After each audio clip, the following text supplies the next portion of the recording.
Number 2 बात ये वैसे वो लॉबिंग की आप बात करें ना, आपकी बात देखें इस हद तक दुरुस्त है कि पाकिस्तान की बदनामी वाली बात है, लेकिन जिस वक्त ये जब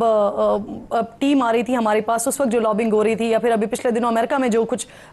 होता रहा, जो लॉबिंग होती रही, उस वक्त हम आप लोगों को भी यही कह रहे थे कि ये पाकिस्तान की बदनामी का बाइस होती है कि आप अपने मामलात को लेकर उधर लेके जाएं। अभी भी आपकी बात से मैं एग्री कर रही हूँ, जो भी कुछ हो रहा है कि बहैसियत पाकिस्तानी तो ये बदनामी की बात है। लेकिन सर अब प्रॉब्लम यह है कि आप जो बात कर रहे हैं कि सज़ा आज भी इमरान खान साहब अंदर हैं, अगर आपके मुताबिक मान लिया जाए कि उनके ऊपर कोई सज़ा नहीं है लेकिन फिर भी वो जेल में है, तो उसके साथ साथ जो ये उम्मीदवारों की हस्बी फहरिस्त है ये अक्टूबर के पहले हफ्ते में जारी होनी है। लेकिन एग्जैक्टली वही वाली बात कि खान साहब अभी पाबंद सलासल हैं, तो आपको लगता है कि वो ये जो बात की जा रही है, यूनिवर्सिटीज़ को ईमेल लिखी जा रही हैं, एतराज़ात उठाए जा रहे हैं, तो वो जो हतमी फहरिस्त होगी उसमें शामिल हो सकेंगे या ये प्रॉब्लमेटिक हो जाएगा उनके लिए? नहीं, कोई प्रॉब्लमेटिक नहीं होगा, ये बिल्कुल हतमी फहरिस्त के अंदर शामिल होंगे। और मैंने आपको बताया कि ये सिर्फ चंद बातें कह देना ना कि इनका जो है वो तालिबान के साथ अलग है, या उनको जनाब इनके लिए बड़ा अच्छा रिलीफ था और ये था और वो था, ये सिर्फ एक तोहमतें हैं। जहाँ पर ये बातें की जा रही हैं कि इमरान खान साहब ने पर्दे की क्यों बात की, तो आप ये देख लें कि ये किस हद तक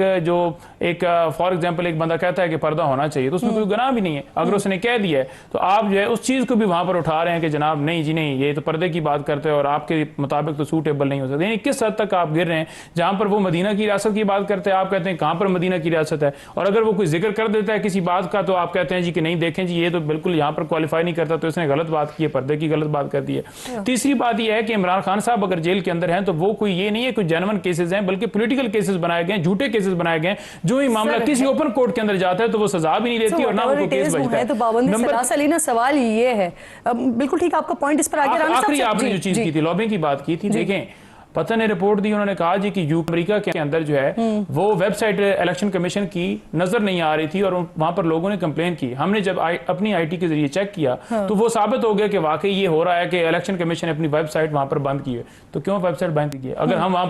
पर हमने जाकर बात की है कि धांधली ज्यादा इलेक्शन हुआ है, डाका डाला गया है या पोलिटिकल विक्टिमाइजेशन की जा रही है, और इंटरनेशनल ऑर्गेनाइजेशन के अंदर जाकर हमने अगर बात की है तो हम उनका हिस्सा है, हम यूनाइटेड नेशन का हिस्सा है। जो करारदाद आई थी वो जुल्फी बुखारी साहब खुद इस चीज को अग्री कर चुके हैं कि जी हाँ उन्होंने पूरा का पूरा सिस्टम उसका बनाया था, जिसके बाद ये यूरोपीय पार्लियामेंट देखे ना उसके अंदर क्या है, सर चीजें तो थी ना, मुल्क से पाकिस्तान से, और यहाँ पर अगर बंदा जो है वो इलेक्शन कमीशन की वेबसाइट जो नहीं चल रही थी यूके में, आप कह रहे हैं यूके में और अमेरिका में, तो वो कैसे किसने बंद की थी? वो इलेक्शन कमीशन ऑफ पाकिस्तान ने वहां का एक्सेस रोका हुआ था। बिल्कुल इन्होंने बंद करवाई और इसी वजह से उन्होंने खुद बताया कि जनाब हमने अपनी आईटी के जरिए चेक किया और वहां पर साबित हो गया कि वाकई, और वहां पर लोग नुमाइंदे बैठे हुए ना सर, वो इसको कंफर्म कर देंगे। सर एक तो क्यों बंद करवाई हुई थी सर आप लोगों ने वहां पर ये websites election commission of Pakistan की, इंग्लैंड में भी और अमेरिका में भी? दूसरा ये कि लॉबिंग आप लोग कर रहे हैं सर, अब देखिए आप लोग लिख रहे हैं तो ये लेटर्स एंड ईमेल्स, उसकी जो वेबसाइट है वो हुकूमत नहीं बंद कराती, उसकी वेबसाइट इलेक्शन कमीशन खुद चलाता है और वो हुकूमत के ऊपर वो कह लें कि रिलाई नहीं करते उनकी वेबसाइट चलाने के लिए, क्योंकि वो आईनी तौर पे आज़ाद अदारा है, वो खुद उसको मेंटेन करते हैं। चले ऐसे बता दें बंद थी या नहीं थी सर वहाँ पे इलेक्शन? जी बंद थी वहाँ पर या नहीं? नहीं, मुझे तो ये भी नहीं पता, ये इनका प्रोपेगेंडा हो सकता है कि ये कह रहे हैं कि बंद है, लेकिन अगर वो बंद थी या नहीं थी मैं इसकी तस्दीक नहीं कर सकता, ये तो इलेक्शन कमीशन का नुमाइंदा बता सकता है, लेकिन उसकी वेबसाइट वही चलाते हैं, इंडिपेंडेंटली चलाते हैं। नेक्स्ट सर ये भी बता दीजिए, लेटर्स एंड ईमेल्स जो जा रही हैं वो आप लोग लिख रहे हैं, आप लोग करवा रहे हैं? नहीं, वो बिल्कुल भी हम नहीं करा रहे। बहुत सारे लोग हैं जो समझते हैं कि खान साहब का जिस तरह का रिकॉर्ड है तो उसके मुताबिक हो रहा होगा, लेकिन इसका हमें ना नॉलेज है ना हम इसको फॉलो कर रहे हैं। ये तो जो गार्डियन और ये जो डेली मेल वगैरह में जो आर्टिकल छपे तब ये बहस सामने आई है, वरना गवर्नमेंट तो कोई इसका, देखें ये एक पब्लिसिटी स्टंट है, ये पब्लिसिटी स्टंट जो है ये कोशिश ये की जा रही है कि इंटरनेशनली आवाज़ रेज हो कि खान साहब जो हैं, लेकिन ये भूल गए कि वहाँ जब अभी यूके में जब लोगों ने तोड़फोड़ की और जो भी चीज़ें की, ये जो अभी एक फेक प्रोपेगेंडा वहाँ चला था, तो उन्होंने वहाँ की जुडिशरी तो बड़ी तेज़ी से जो है वो लोगों को सजाएं सुनाई, बल्कि जो लोग उसमें मुलव्वस थे उनके घरों पे जाके उनको गिरफ्तारियां की, दरवाजे तोड़ के वो गए और अंदर से बिल्कुल ठीक सर मुझे क्विकली बिल्कुल ठीक आपका पॉइंट इस पर आ गया, मुझे क्विकली आगे बढ़ना है क्योंकि अब एक और मामला ये आ गया। रऊफ हसन साहब ने जो इंटरव्यू दिया अली फरकान साहब को, उसमें भी उन्होंने कुछ इस तरह की बात कर दी और फिर उसके बाद सिलसिला कुछ इस तरह का हो गया कि पर्दे में पाकिस्तान तहरीक इंसाफ बात करना चाहती है हुकूमत से और बराह रास्त बात करना चाहती है इस्टेब्लिशमेंट से, लेकिन इस्टेब्लिशमेंट की तरफ से बड़ा वाज़े तौर पर बड़ा कैटेगोरिकली चीफ साहब खुद ये कह चुके हैं कि ये मुनासिब लगता है कि सियासी जमातों से बात की जाए। तो अब आगे क्या होगा, किस तरह मामला चलेगा, जरा इस पर डिस्कशन को आगे बढ़ा लेते हैं। पहले मैं चाह रही हूँ राना साहब जरा आप इस पर जवाब दे दें, फिर मैं हाफिज साहब आपकी तरफ आती हूँ। सर पीटीआई ने वाजे किया है वो हुकूमत से बराह रास्त रब्ता नहीं करेगी, वो मुज़ाकरात अगर करेगी तो वो इस्टेब्लिशमेंट से करेगी और अगर हुकूमत से मुज़ाकरात होने तो वो अचकज़ई साहब उसके लिए रब्ता करेंगे। तो सर क्या पॉलिसी होगी आप लोगों की, अचकज़ई साहब से बात करेंगे या बराह रास्त शर्त है आप लोगों की तरफ से? सर नहीं, देखिए हुकूमत ने तो बल्कि प्राइम मिनिस्टर ने फ्लोर ऑफ द हाउस में कहा था कि मुल्क की बकौर तरक्की के लिए जो है वो हमें मिलजुल के बात करनी चाहिए, लेकिन इन्होंने उस ऑफर को रिजेक्ट कर दिया। देखें इनका मसला ये कहते हैं कि हमारी शर्त नंबर 1 से शर्त नंबर 5 तक आप माने तो फिर बातचीत शुरू होगी, वरना हम इस्टेब्लिशमेंट से बात करना चाहते हैं। तो ये इनका मौक़िफ़ है। हुकूमत जो है वो बिल्कुल अचकज़ई साहब से अगर इंगेज भी करती है तो उसमें कोई बुरी बात नहीं है और मेरा ख्याल है कि राना सनाउल्लाह साहब को ये जिम्मेदारी दी गई है, उस कमेटी के वो मेंबर हैं कि वो अचकज़ई साहब से बात करें। लेकिन हमें पता है इस चीज़ का, हमें बिल्कुल अंदाज़ा है कि खान साहब ने जब भी किसी को नुमाइंदा बनाया बातचीत के लिए या कोई भी वक्फ या कमेटी जो है तश्कील दी कि वो कोई मुज़ाकरात करे, तो खान साहब इस चीज़ के माहिर हैं कि वो आखिर में कालीन जो है वो पैरों के नीचे से खींच देते हैं। तो इस चीज़ का तो हमें बिल्कुल यकीन है कि आगे भी ऐसे ही होगा। बहरहाल हुकूमत क्योंकि उसकी जिम्मेदारी है तो हुकूमत इंगेज करने से पहले नंबर से 5 नंबर तक अगर शराइत वो चाह रहे हैं कि मान लें तो सर कोई बीच का रास्ता निकाल लें, 2-3 उनकी मान लें, 2-3 अपनी मनवा लें और फिर उसके बाद मामलात को अफ़हाम तफ़हीम से आगे ले चलें ना। हाफिज साहब कल मेरे प्रोग्राम में मौजूद थे बैरिस्टर अकील साहब और ये फरमा रहे थे, जी सर मैं आती हूँ दोबारा, और बाद में कोई शर्तों के ऊपर बात होती है कि ये शर्त या वो शर्त। ये इनको ज़रा इनकी क्योंकि ये बातचीत में बिलीव ही नहीं करते और ये इतने जमहूरियत पसंद हैं और जमहूरियत के अलमबरदार हैं कि ये हमारे से वैसे ही बात नहीं करना चाहते, ये इस्टेब्लिशमेंट से बात करना चाहते हैं। तो ये इनकी मर्जी है, अब इनको कौन समझाए। पूरे मुल्क में नफरत की सियासत और एक पोलराइजेशन का माहौल तो उन्होंने जमा बनाया हुआ है। साहब सर ये फरमाइए,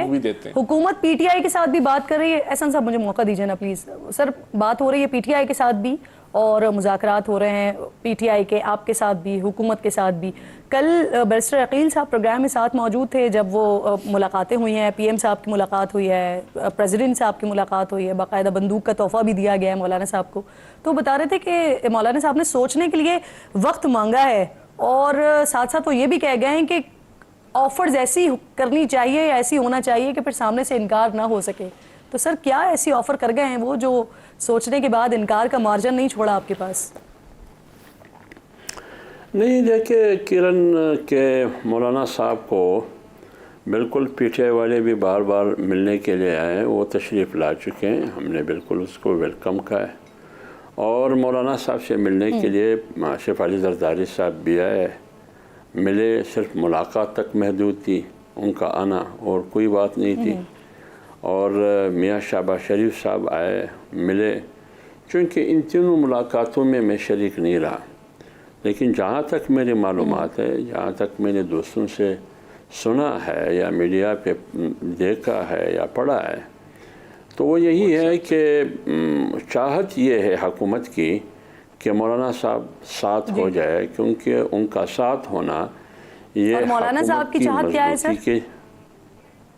मैं आ रहा हूँ ना, पहले तो ये बात पूरी कर लो ना। चाहत उनकी ये है कि मौलाना साथ हो, ये हुकूमत की चाहत है और उनके ख्याल में ये है कि मौलाना के साथ होने से हुकूमत भी मजबूत होगी और ये मुल्क की मफाद में भी है। लेकिन जमीयत उलमा इस्लाम की चाहत नहीं, बल्कि जमीयत उलमा इस्लाम का मौक़िफ़ रोज़ अव्वल से एक उसूली मौक़िफ़ है, वो ये कि जमीयत उलमा इस्लाम 8 फरवरी के बाद जहाँ खड़ी थी आज भी वहाँ खड़ी है। हमारा फ़ैसला अभी तक ये है कि हम हुकूमत को न सपोर्ट करेंगे न हुकूमत का हिस्सा बनेंगे, बल्कि हुकूमत को हम नाम की हुकूमत तो समझते हैं लेकिन काम की हुकूमत नहीं है। ये हुकूमत मजबूर महज है, ये किसी और के हाथों में खेल रहा है, इस्तेमाल हो रहा है, लिहाजा न ये फैसले खुद कर सकते सर मुझे ये तो बताइए कि ये तो बिल्कुल आपका वाज़ेह मौक़िफ़ है, आप कई बार प्रोग्राम में आकर यही मौक़िफ़ दोहरा चुके हैं, बारहा दोहरा चुके हैं, लेकिन ये बताइए कि हुकूमत आपको ऐसी क्या ऑफर करके गई है कि जिसके बावजूद भी आप अपने उसी मौक़िफ़ पर कायम हैं जो 8 फरवरी के बाद से आपका मौक़िफ़ है? देखिए, मेरे ख़्याल में अगर आप ये चाहती है कि हुकूमत जो भी ऑफ़र करे, इसका मुझे इल्म नहीं है वो क्या ऑफ़र करेंगे, आप बताइए। वो हमें वज़ारत उज़्मा की कुर्सी देंगे,